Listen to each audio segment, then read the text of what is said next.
Jongens, we gaan even naar de monitor. Want behalve dat TikTok natuurlijk heel erg leuk is... en leuk is om te praten was er al je mee kist...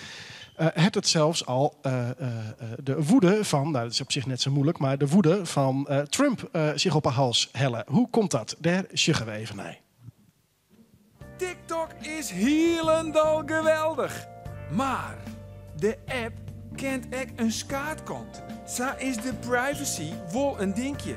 TikTok trekt een heel soort gegevens van die telefoon. Waaronder hokkers filmpjes als je sjost, hoe lang als je een filmpje sjost, wat voor telefoon als je hebt, alle apps die je geïnstalleerd hebt en al die GPS-gegevens.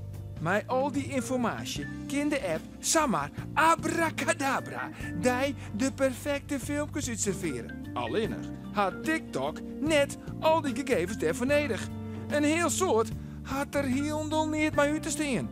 En daarbij komt ook nog eens dat TikTok een Chinees bedrijf is. En Chinese bedrijven en de Chinese oerhiet, die gaan hoorn in hoorn. In kwatten zou dat betekenen kunnen dat alle data die TikTok sammelt bij de Chinese oerhiet te lonen komt. Nevens TikTok valt dat wel wat ta, want de data wordt net opslaan in China. En dan is er ook nog het fenomeen censuur. Want zo wie er een filmpje dat op TikTok viral ging hoe de Xinjiang niet verwijderen waard. Then you're going to put them down and use your phone that you're using right now to search up what's happening in China, how they're getting concentration camps, throwing innocent Muslims in there.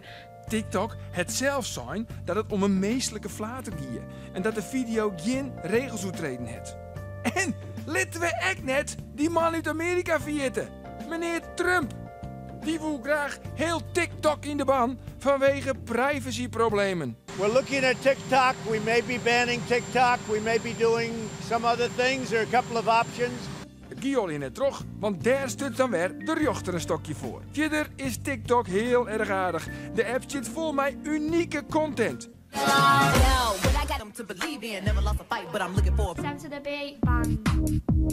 laten we net vergeten. If you're not paying for the product, you are the product.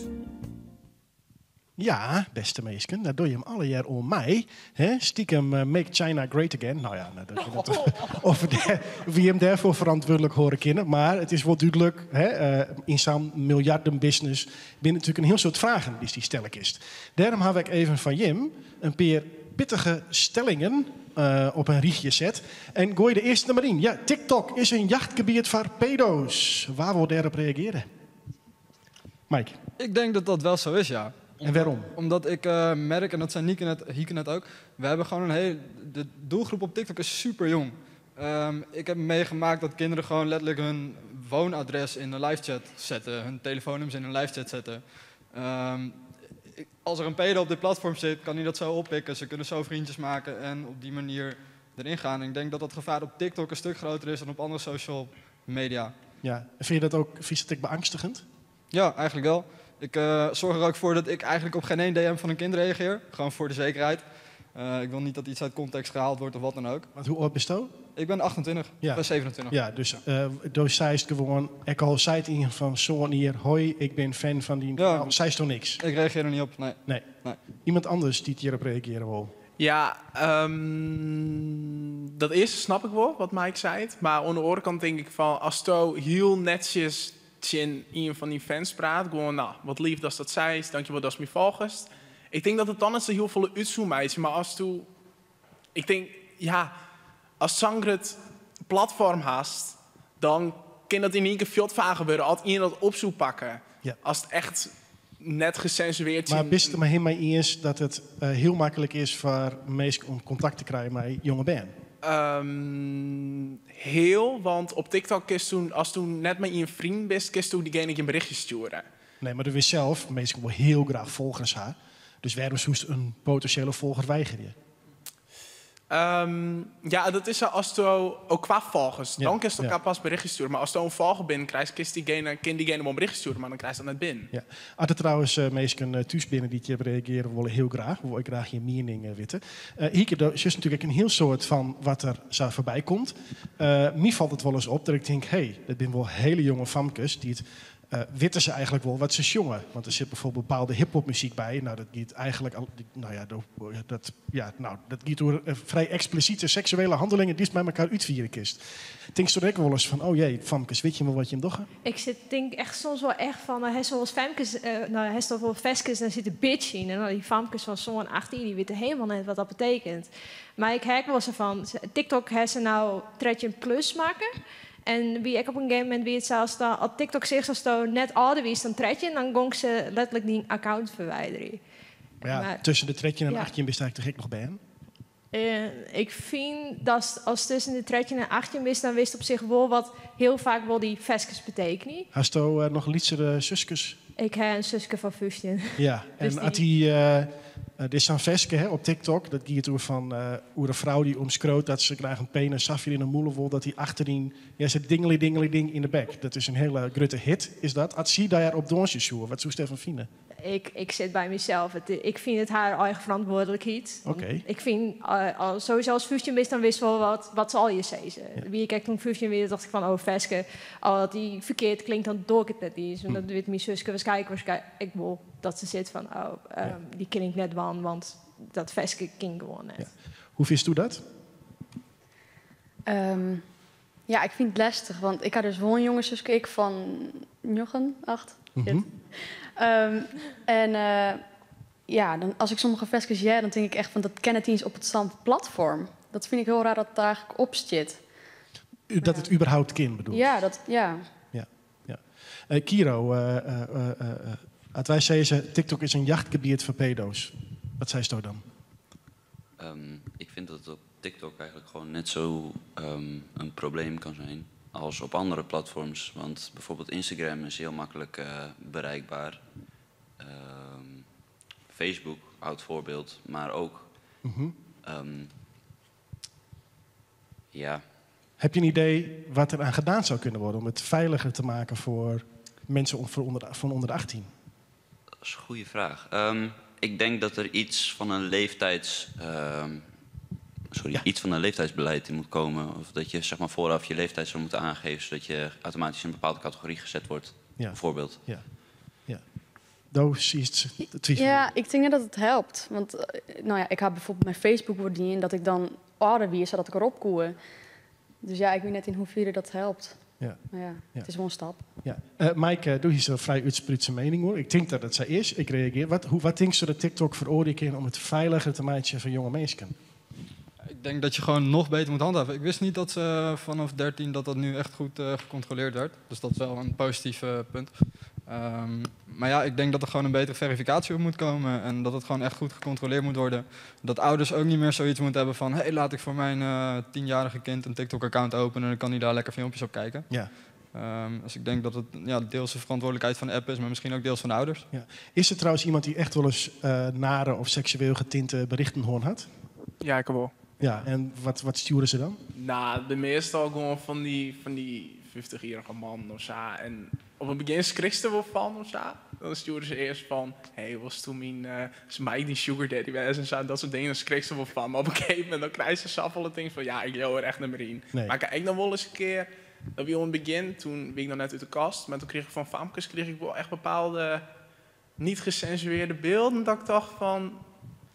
ja, dat is wel heftig. Vies dat ik dan dat het een 4 gaat, dat inbreuk is op gewoon dienwijzen, dat is het ongevraagd dat je krijgt? Ja, dat vind ik wel. Ja. En het is echt, dan denk ik van, hoe hadden die ouders die Safie lid, hoe hadden die ouders dat stemming jongen, dat ze dat dan gewoon taal litten. Dat vind ik dan wel dat ik... Ja, du denkt er is iets misgong geweest in de opvoeding als ze stukken ding doch. Ja, eigenlijk wel. En wat dost er mij als dat krijgt? Verwijderen en blokkeren. Ja. En ik neem aan sindsdien coming out dat mij de famkes die ding opsturen wat minder worden is. Ja, helemaal niet meer. Nee. Nou is het echt bij die jongens. En dat vind ik al niet. Ja, het blauwe jongens en famkes. Ja. Jongens, we gaan naar de volgende stelling. Wat meer volgers, wat meer druk. Ja, hoe meer volgers, hoe meer druk je gaat ervaren. Vielst u dat extra? Of bist je bij elke nieuwe volger nog weer helemaal in een soort euforische stemming? Nee, dat heb ik dan echt maar net. Ik zit echt zo van, als ik geen zin in heb, dan krijg ik geen zin in. En dan maakt ze het maar accepteren dat ik op die dag dan geen zin in heb om iets te gaan uploaden. Maar ik vind dat ze voor een plezier was dan. En als ik er de plezier in heb, dan was het echt niet in van. Zo zit ik wel. Maar kan het ooit zo wezen dat je denkt, ja, ik wil die volgers net kwijt, maar ik had er net zo volle plezier meer in, dus ik doe het toch maar weer even in. Ik heb dan, ik op TikTok eens livestreamen. En dan zit bij die samen, dan ga ik even livestreamen. Dan kiest ze iets dan wel. En bedoel, als ik live ging ik live en dat kleed is binker over, of net te monteren, niks net. Nee, dat hoeft helemaal niks te monteren. Het is letterlijk de best live. Ja. En als ik van, ik heb geen zin meer in de livestream, dan sluist het maar, dan is het klaar. Ja. Dat kiest dan ik man. Het een oorwollers dat hij denkt, ja, ik viel toch wel wat druk. Ik kan net stoppen en ik maar teruggaan. Ja, eigenlijk gewoon een beetje En hoe viel dat? ja, vervelend. Want eigenlijk was het soms gewoon op een dag, dan had het zin om iets te meiden. En dan was het er eigenlijk gewoon opzetten. Maar dan denk je van, maar het moet wel kwaliteit Ja. ha. Ja. En of dan zet je het er net op. En hoe zwaar gestoten als die zwargen daar oer net meer hast? Ja, Hoe zest die van oor? Of zit het altijd wel een beetje in achterhollen? nee, ik denk dat het altijd wel in mijn holle bloed eigenlijk. Ja. En is dat altijd zoen? Sorry? Is dat altijd goed voor die? Om het in de holle te hebben? Nee, want eigenlijk maakt niks uit wat was het plaatst. Maar alles plaatsen was worst. Ja. Eigenlijk was het net benij denken. Maar hoe komt het dan toch dat je er een beetje stress van heeft? Ja, wie net. Misschien een beetje perfectionistisch of wel, dat ik alles goed wil hebben. Ja. Ja. Mike, denkst du ook dat voor sommige mensen TikTok helemaal net goed is, omdat ze super verslaafd rijden in die aandacht en super benauwd binnen om net meer populair te wezen? Ja, sowieso met die jonge doelgroep denk ik dat dat zeker zo is. Heb je het zelf ook af en toe? Ja. En, ja, ik merk wel, nu ik meer volgers heb, dat ik daardoor ook meer druk voel. Dat ik wel even zoiets van, ik moet wel echt dagelijks posten. Zelf los ik dan wel dat op door op bepaalde dagen wat meer op te nemen. Zodat op momenten dat ik geen zin in heb, dat ik nog kan terugvallen op die eerder opgenomen dingen. Zo'n buffer. Ja, zo'n buffer inderdaad. In je drafts. Ja. Ja. Kiro, Ja, je komt heel relaxed over. meer druk, ja. Je merkt wel inderdaad dat, vooral als je groter wil worden, dat je dan inderdaad gewoon met nieuwe goede ideeën moet komen. Maar dingen komen niet onder druk, dingen gaan niet zomaar. En als je dan dingen gaat posten die bijvoorbeeld helemaal niet leuk zijn of zo, of die mensen niet aantrekken, dan de motivatie die is dan ook lager, denk ik. Dat denk je of dat ervaar je zelf ook zo? Ja, ik merk wel dat als bepaalde video's minder gaan lopen, dat ik dan echt denk van, weet je, Ja. je moet iets verzinnen wat goed is, maar je weet niet wat. En lig je er wel eens wakker van? Nee, maar het is wel irritant. Ja. En Jesse, daar hast de 400 tours het nog wat. Dat is nogal wat. Er wordt vast een soort hoe die roddelt, want dat is natuurlijk ook leuk als het ook bekend is. Door worst ik nog beroemd worden. Hij stond er wel eens tabak van, behalve dat ze die oorbellen en rare dingen sturen. Ja, ik heb die tierenhaak soms wel, ja. Ja, en dan zit ik er wel echt doorheen. Maar dan zet ik dat masker al en dan meid ik bij een video. Maar wat is voor die er terug in zitten? Ze is dan lusteloos op een bank of lijst naar bed, maar het logt uit? Of? Dan lees ik op bed mijn muziek op en dan probeer ik me een beetje uit te leiden. Ja. En dan probeer ik me er zelf een beetje bij op te krikken om dan weer een video te mij te zien. En hoe vier was het dan keer? Want er is nou 400.000 volgers. Er was de ambitie, ik wil tv-presentator worden. Het lijkt me fantastisch als Wedden dat waarom komt en dood presenteert het. Het lijkt me geweldig, een grutte quizshow. Maar hoe vier was er begin in steeds maar weer jaan van diezelf? Ja, daarin wil ik wel 4 gaan. Dat zit altijd in mijn holle. Dat is, ik wil echt, daarin ben ik altijd motiveerd best. En ja, dat is dan soms wel lastig dat ik denk, ja, ik ga eigenlijk geen rem. Terwijl ik die wel hamaat. Ja, en binnen wel mensen om die hinnen die zeggen, jongen, nou even chill out, want dat was helemaal raar. Ja. En waar ben dat? Nou, mijn leraar had het nog zijn, mijn Ja. theaterdocent had het soms nog zijn. Vriend van mij had het zijn. En lusters dan ook? Of? Nee, Nee. heel eigen wie is. Oké. Ja. Ja. En er was net een stemje in die holle die denkt, goh, dit ambitieniveau op dit tempo, ik mag net opbronen waar ik überhaupt in Aalsmeer in de tv-studio's ben.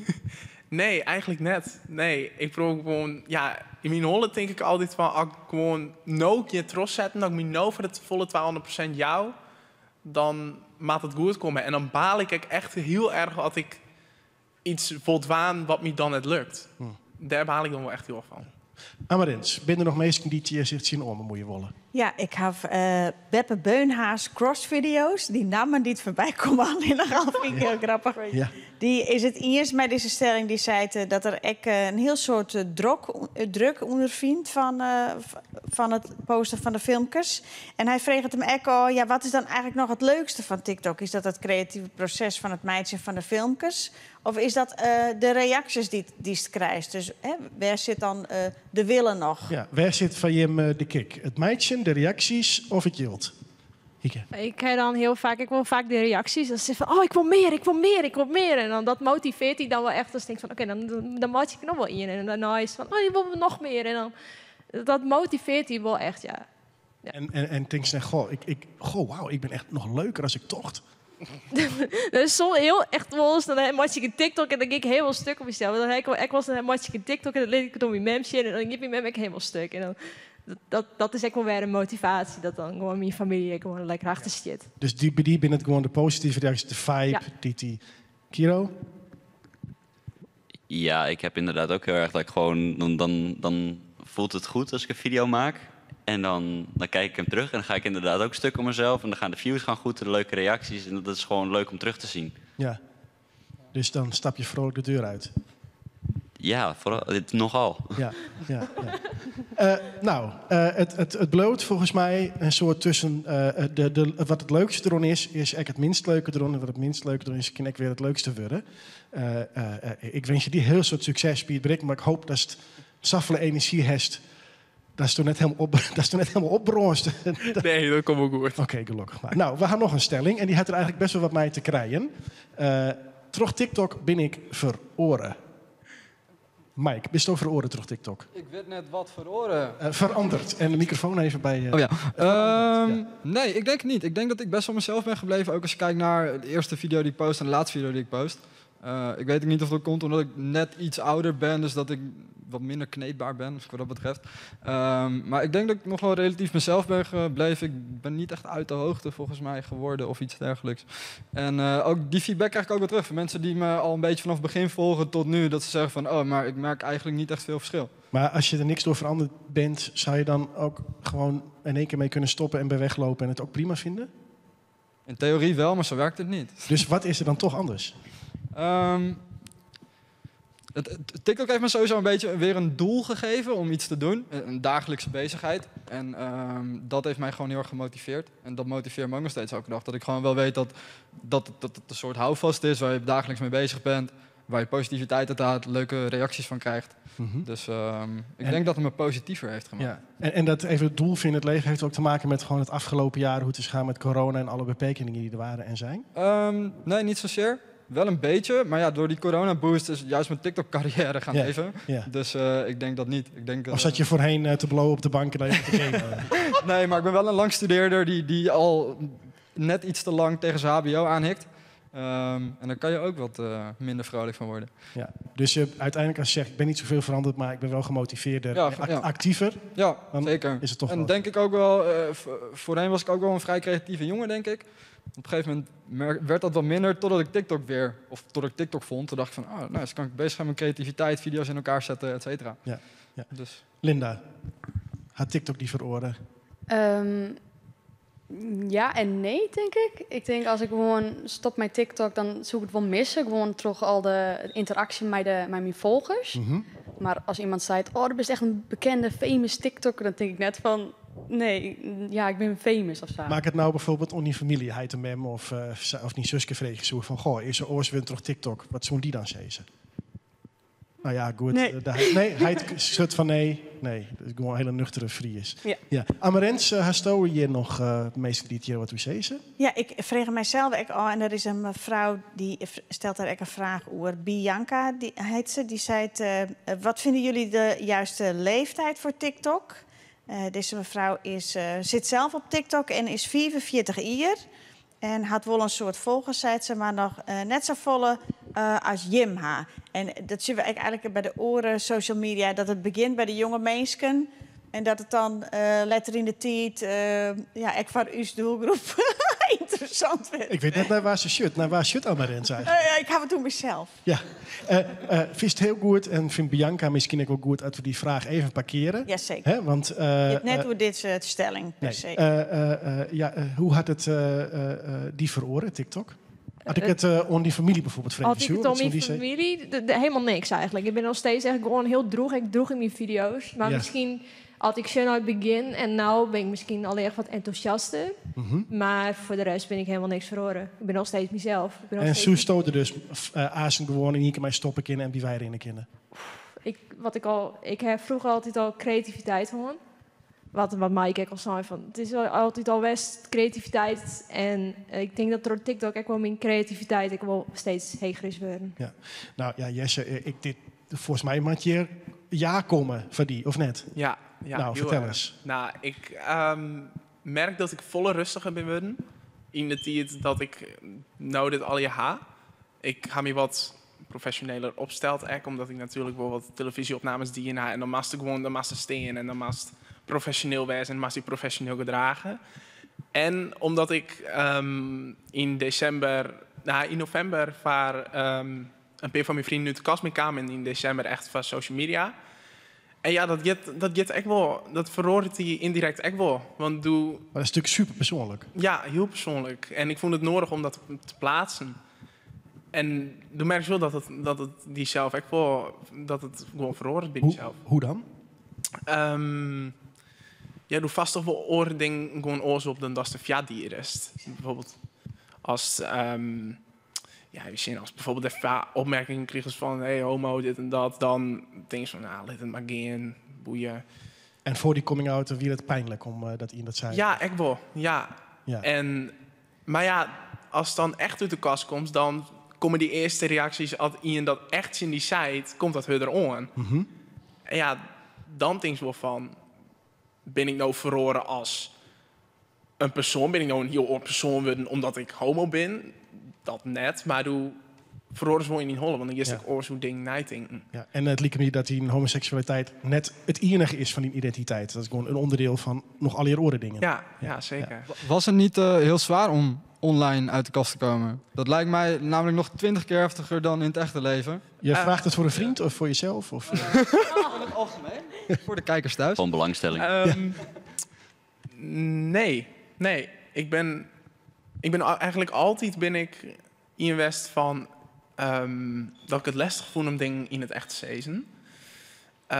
En eigenlijk wie het echt om het online te plaatsen om even gewoon een dikke middelvinger te jagen naar de meesten die me vroeger gewoon te kakken zetten. Want wat ik nou gewoon even doch gewoon zonder dat ik echt even om hun denk of zo. Ja. Dat is echt gewoon dat ik denk van dit is even van je en ik ben nou gewoon mezelf en daar ben ik trots op. Een hele stap.